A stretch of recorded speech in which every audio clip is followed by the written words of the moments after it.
the most traumatizing and awakening day of my life. I remember it was on a Thursday. Matter of fact, let's take it back. Wednesday night, I found myself looking at these different YouTube clips and watching different out-of-body experiences and different films that, they used to scare me. And I would watch it and it would blow me away. It would catch my attention.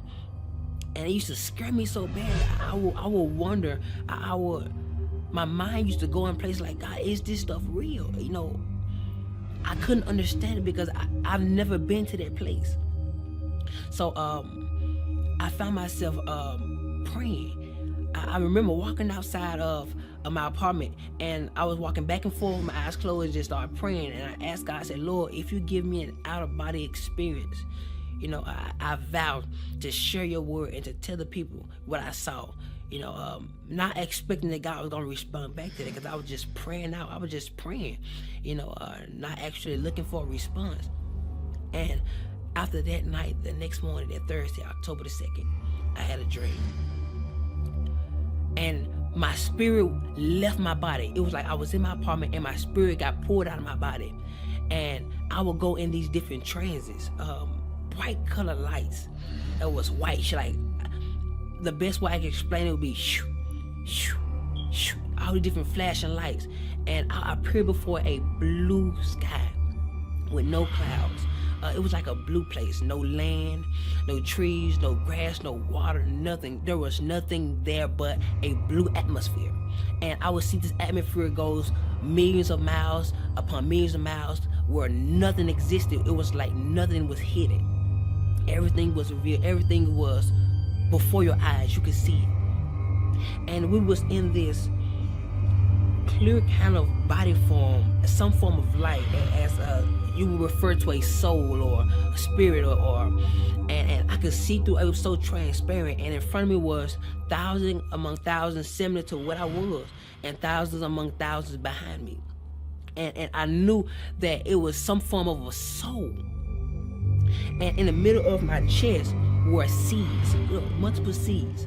I didn't know what they were for. And I realized that I was the only being that could actually move out of my place and look and observe, smell, taste, feel. All my senses were active at this point. And so, I began to look around and to observe the things that I saw, not knowing that this was a dream. I thought this was reality. I thought this was actually happening, and I looked forward, and there was this great shadow way in front of me, way at the end of the line. It was like 1,000 people in front of me, and there was a shadow, a great big shadow, but it had no detail. It was like as a vapor, and I could see that it was a shadow of something that was in the front. And I had many questions at this point in this dream, and out of nowhere, I heard these words: "Depart from me." And this galaxy, this portal, I don't know what to call it, on the right side of God, or Jesus Christ, whoever you decide to identify that spot of judgment, on the right side of him, there was this big portal that opened up, and there will be stones of fire. Normally when you get a lighter and you cut it on, try to spark a flame, but instead of fire, it was stones. And they will leak out of this portal. And whoever that guy said, "Depart from me," flew down this place. And the stones were so hot that it would burn everybody outside of that portal. On the left side of our body or our form, it would burn us. And everybody would be like, "Ooh," like as if it was so cold or so hot. You would tell somebody to close that door. It's too cold. That's how hot it was. And the portal closed. And then he sent them so fast that the screams were late. I would hear, "Ah!" Like it was like, "Depart from me," and it closed up. Then the screams come, "Ah!" And it terrified me. And then out of nowhere, something snatched us up, and like we moved up the line. And I began to think, I didn't understand where we was. I'm like, oh my God, maybe this is judgment.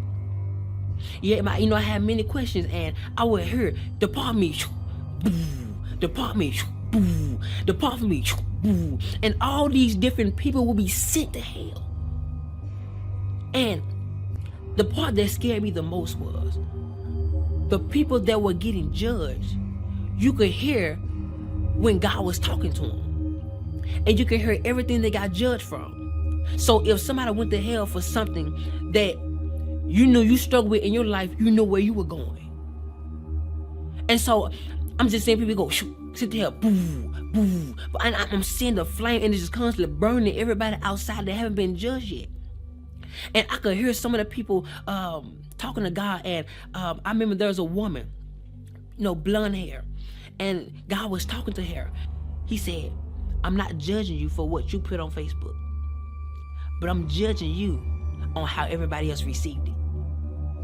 300,000 people were led astray by one of her Facebook posts. And he said their blood was on her hands. And out of nowhere, he said, depart from me. And I'm talking about, I couldn't express how powerful his words were.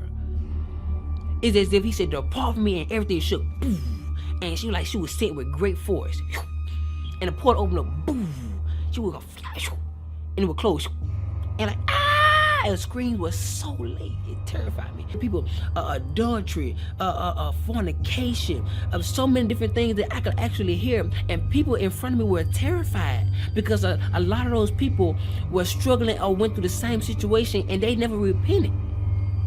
So 1,000 sent here. They would go, they were flying. They was flying so fast. I've never seen something so fast. And it got to the point where I was next in line, and he called me up, and he started talking to me. And keep in mind that our life held us hand to hand. So anything we did in our life, our life testified against us. So you couldn't lie because your life testified. Say, yes, you did this at this time, yes, you did. And whenever God would speak to me, you would see a big screen, like you would see as if whatever God says, it comes to life. And so he started talking to me, and he started telling me everything that I could have did better. And at this point, I'm like, okay, God, I could have did this better. I did it, I did okay with it, but I could have did better. So he began to say other things, and he brought up this specific woman. And he asked me, why didn't I forgive her? And he gave me her specific name. I'm not going to say it. He gave me her specific name. And I knew exactly what he was talking about. He asked me, why didn't I forgive her? I said, I did, God. I did forgive her. He said, well, if you forgave her, when you get on the phone and talk to her, why is it that you treat her like the situation happened all over again? And I'm like, God, but I did forgive her. He said, well, if you forgave her, why are those seeds still in your chest? And I looked down. I was like, oh my God. That's what those are for. Those are seeds of what I did in my life. The things I didn't forgive. So he was talking to me, and I was like, oh my God. And he told me, he looked at me and said, because you didn't forgive her, I didn't forgive you some of your sins. And I was like, oh my God. And he started telling me so many other things, and he ain't told me not one good thing yet. And at this point, I'm getting terrified because my mind is starting now going to a place where I'm imagining how hot this fire is going to be when this portal opens. And so, I'm scared. I didn't know how to explain how terrified I was. Words can't describe. When you meet God face, words can't describe how terrifying it is to look your Creator face to face. Where there's nothing hid from Him. There's nothing. Your inner thoughts are revealed before Him. Your perception, how you feel, everything that you hosted in this body is presented before Him. And so, I got to a point where I didn't want to hear God no more. I was really turning my head because I was afraid that, it's already made his mind up. I was so afraid. And so I turned my head, and he would just constantly tell me everything that I didn't do right, or I should have did better. And at this point, I knew I was going to hell. I knew it. I was fully persuaded that this was it. So I turned my head, and I was like, I don't want to hear no more of it. My mind, I'm just, I don't hear. I'm just really trying to imagine how hot hell is gonna be. I'm like, oh my God, Lord, I have no more chance. If I go down there, I can't come back. Like, Lord, please don't send me to hell. Please, like, God, please, I'm begging you. And I'm more terrified. I was more terrified than I can express. And so I turned my head, and at this point, I no longer wanted to hear what he had to say, because I knew at this point, I was going to hell. And I would have my head turned, and out of nowhere, there was this one feeling that would come over the interface of my soul. And I would turn my head, and it would go in slow motion, and the tears would fly from my face. And I looked at God, and I was looking at his judgment. What was going to be my judgment? And he looked at me, he said, face to face, you don't get a well done. You get a you barely made it. And he stepped back and said, come. And at this point, I was so confused. I'm like, oh my God. And on the left side of God, heaven would open up, so soft, with brilliant lights. The colors were indescribable. Like colors I've never seen before in my life. It was so pretty, so amazing. And the colors will blossom as they grow, and and the heaven will open up so gentle. And I will walk toward that direction, and my hand would go in the portal. And when my hand went through, it got bigger. My arm went through, it got bigger. It was like I was growing into a mature state of a glorified body. And so my leg went through and it got bigger, and you can see how big I got on the other side, and how my soul was being transformed into a glorified body. And my body would go through it, and only piece that was left behind was my leg. And right before my last foot got in, I woke up. The dream scared me so bad. I was underneath our living room table for hours. I was so terrified. I was terrified to move. I was terrified to do anything, because I was afraid it was going to be added to my judgment. I thought that was the judgment. That didn't feel like a dream. I could feel, I could taste, I could tell you how it made me feel. Everything was so alive in the dream. And at that moment, I was asking God, why did you give me this dream?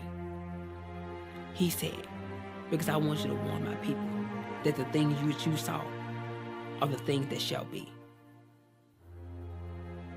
And I didn't realize that what I prayed for and the vow I made before God, that he was going to fulfill it. Now he's looking for my end to be fulfilled.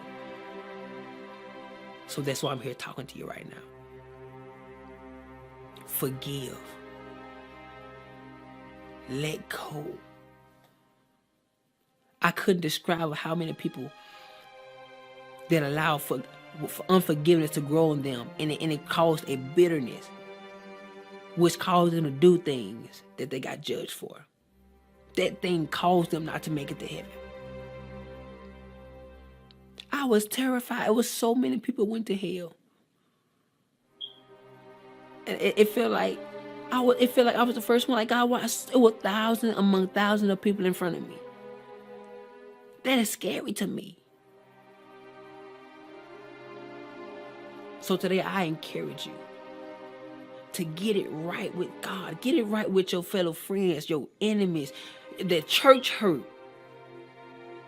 that causes you to attack people in silence. Go get it right, because hell is not worth it. God scared me so bad in this dream, but I knew it was for a reason. So today, choose love.